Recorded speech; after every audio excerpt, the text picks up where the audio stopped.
Hello friends, welcome to all my channel. You are watching Krishna Commerce Classes. Now आज हम discuss करेंगे 11th class के लिए chapter 2 हमारा है फॉर्म्स ऑफ बिजनेस ऑर्गेनाइजेशन। सबसे पहले बिजनेस ऑर्गेनाइजेशन यानी चैप्टर के नाम से शुरू करते हैं। बिजनेस ऑर्गेनाइजेशन होते क्या है, यानी कोई भी ऑर्गेनाइजेशन जो बिजनेस कंटिन्यूसली रन कर रही है उस ऑर्गेनाइजेशन को हम एंटरप्राइजेस बोलते हैं। ये भी बात आती है बिजनेस एंटरप्राइजेस को हम 3 बोर्ड कैटेगरी में कैटेगराइज कर सकते हैं। सबसे पहले बोर्ड कैटेगराइज की अगर हम बात करें, सबसे पहला आता है हमारा पब्लिक सेक्टर। पब्लिक सेक्टर यानी वो सेक्टर जिसमें ऑनरशिप प्रॉपर गवर्नमेंट की होती है, यानी गवर्नमेंट सेक्टर, एक तरह से मैं कह सकता हूँ गवर्नमेंट सेक्टर, तो वो आता है हमारा पब्लिक सेक्टर। दूसरा आता है हमारा प्राइवेट सेक्टर। प्राइवेट सेक्टर वो होता है जिसमें किसी ऑनरशिप किसी इंडिविजुअल की हो, यानी कोई भी, जैसे रिलायंस प्राइवेट सेक्टर है, प्राइवेट एंटरप्राइजेज है, तो दूसरा आता है हमारा private enterprises.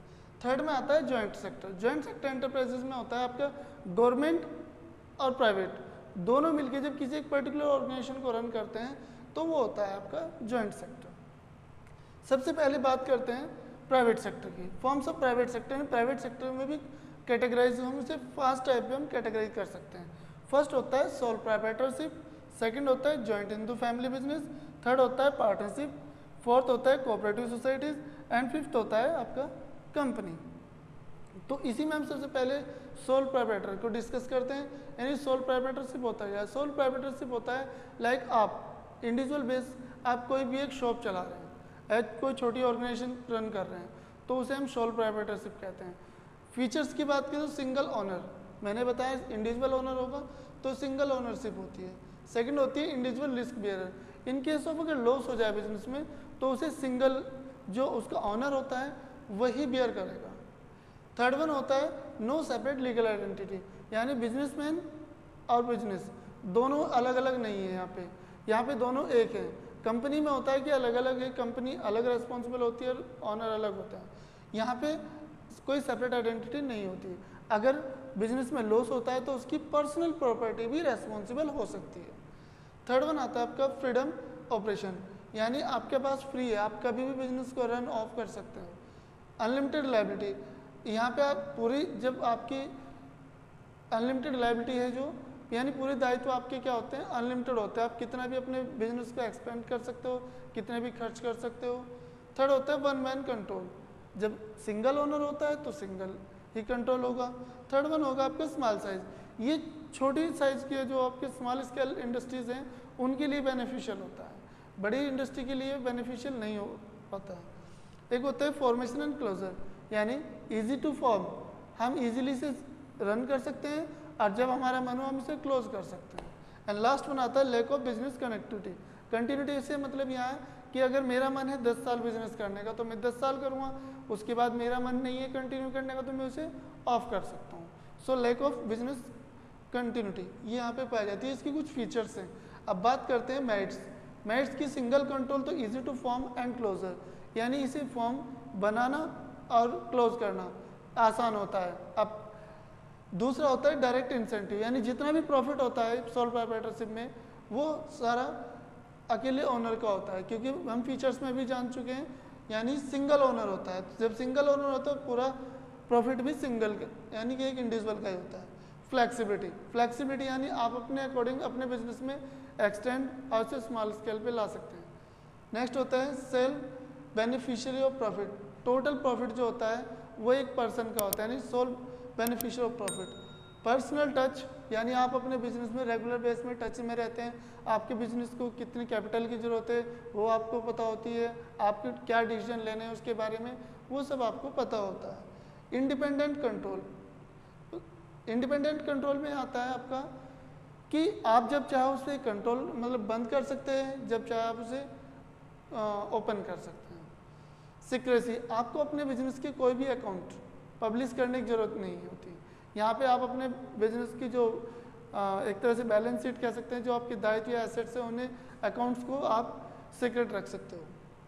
Suitable for small scale, already हम डिस्कस कर चुके हैं कि छोटे लेवल के लिए बेनिफिशियल होता है। And sense of accomplishment. उसके बाद आता है आपका डिमेरिट्स। डिमेरिट और सोल प्रोप्राइटरशिप, सिंगल ओनर होता है तो सिंगल रिसोर्सेज उसकी लिमिटेड होती है, सपोज आप बिजनेस कर रहे हैं, जितना पैसा आपके पास है आप उतना पैसा ही तो लगा सकते हैं, तो वहाँ पे जो आपकी रिसोर्सेज होगी वो लिमिटेड होगी।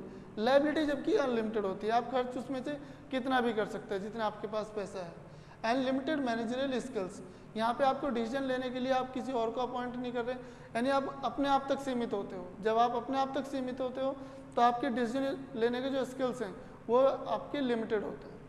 एंड नेक्स्ट होता है लिमिटेड स्कोप ऑफ एक्सपेंशन, यानी आप अपने जहाँ तक उसे बढ़ाने की कोशिश करोगे, जहाँ तक आप कंट्रोल कर सकते हो उतना ही आप अपने बिजनेस को बढ़ा सकते हो। एंड लास्ट वन आता है लिमिटेड लाइफ ऑफ बिजनेस, यहाँ पे लाइफ बिजनेस की लिमिटेड होती है। इन केस ऑफ अगर बिजनेस मैन की डेथ हो जाती है तो बिजनेस क्लोज हो जाता है। ठीक है, सो नेक्स्ट फॉर्म की तरफ को बढ़ते हुए अब देखते हैं हम यहाँ पे हिंदू अनडिवाइडेड फैमिली, यानी जॉइंट हिंदू फैमिली के बारे में बात करेंगे। जॉइंट हिंदू फैमिली के बारे में अगर हम बात करें, जॉइंट हिंदू फैमिली क्या होता है, इस तरह का बिजनेस क्यों है, तो इस एंटरप्राइजेज में क्या होता है कि जो हिंदू फैमिली होती है उनमें जो मेल पर्सन होते हैं, जब वो किसी एक बिजनेस को रन करते हैं तो वो जॉइंट हिंदू फैमिली होती है। उसमें भी मिनिमम कंडीशन क्या आती है कि 2 यानी एक स्पाउस का होना जरूरी है। तो सबसे पहले बात करें, यहाँ पे बात करते हैं तो हिंदू अनडिवाइडेड फैमिली की बात हो गई। इसमें 2 बातें हैं, दयाभाग्य और मिताक्षरा। दयाभाग्य जो होता है ये हमारा फीमेल कंट्रोल होता है, जैसे इसे पूरे बिजनेस को फीमेल कंट्रोल करती है। ये सिर्फ पश्चिम बंगाल में चलता है, यानी वहाँ पे जो फीमेल मेंबर होती है वो कर्ता मानी जाती है, बाकी मेल मेंबर वह काम करने वाले होते हैं। अगर हम अपनी यहाँ की बात करें, सपोज यूपी, दिल्ली, उत्तराखंड, तो वहाँ पे क्या हो मिताक्षर चलता है, यानी मिताक्षर यहाँ पे जो सबसे बड़े पर्सन होते हैं, मेल पर्सन होते हैं फैमिली में, उनको कर्ता माना जाता है। तो ये 2 बात थी यहाँ पे।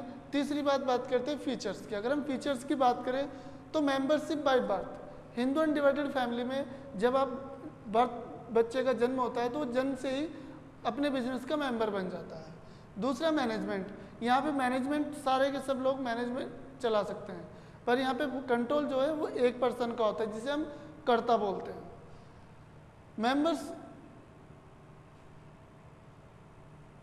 नंबर्स ऑफ मेंबर, यहाँ पे नंबर ऑफ मेंबर की कोई लिमिटेड बात नहीं। मैंने कहा एक स्पाउस होना चाहिए, यानी एक स्पाउस से ऊपर आप कितनी भी आपकी बड़ी फैमिली हो, सारे के सारे उसके बिजनेस के मेंबर होंगे। एंड होती है लायबिलिटी। लायबिलिटी, जो मेंबर होते हैं फैमिली मेंबर, उनकी लायबिलिटी लिमिटेड होती है, जबकि कर्ता की लायबिलिटी अनलिमिटेड होती है, यानी कर्ता की जो लायबिलिटी है वो अनलिमिटेड है और बाकी सभी की लायबिलिटी कर्ता होती है। माइनर मेंबरशिप, इसमें माइनॉरिटी भी, यानी एक बच्चा भी मेंबर हो सकता है, चाहे वो राइट मतलब यहाँ पे जो सभी जितने भी मेंबर है, बिजनेस मेंबर हैं, वो सभी मिलकर जो बिजनेस अकाउंट है उन्हें कभी भी देख सकते हैं, चेक कर सकते हैं। रजिस्ट्रेशन कराने के लिए अगर हम रजिस्ट्रेशन की बात करें तो रजिस्ट्रेशन जॉइंट हिंदू फैमिली में कोई कंपलसरी नहीं रखता है, और ये ऑप्शनल होता है कि आप अगर रजिस्ट्रेशन कराना चाहते हैं तो आप रजिस्ट्रेशन करा सकते हैं, अदरवाइज मत कराइए। एंड लास्ट वन होता है प्रीपेचुरिटी। प्रीपेचुरिटी मीन्स यहाँ पे मतलब है अगर कर्ता, इन केस ऑफ कर्ता की डेथ हो जाती है तो वो तब भी बिजनेस चलता रहेगा, यानी फिर जो सबसे फैमिली मेंबर में जो सबसे बड़ा पर्सन होगा, मेल पर्सन, वो बिजनेस का कर्ता बन जाता है। तो यहाँ पे आज हमने इस टॉपिक में कवर किया जॉइंट हिंदू फैमिली के बारे में। इससे पहले हम जो टॉपिक कवर कर चुके हैं, इससे पहले हम सोल प्रोप्राइटरशिप को कवर कर चुके हैं। सो नेक्स्ट वीडियो में आगे का पार्ट हम ऐड करेंगे। तब तक के लिए अगर आपको वीडियो अच्छे लगे तो मेरे चैनल को सब्सक्राइब करिए, शेयर कीजिए और लाइक कीजिए। Thank you.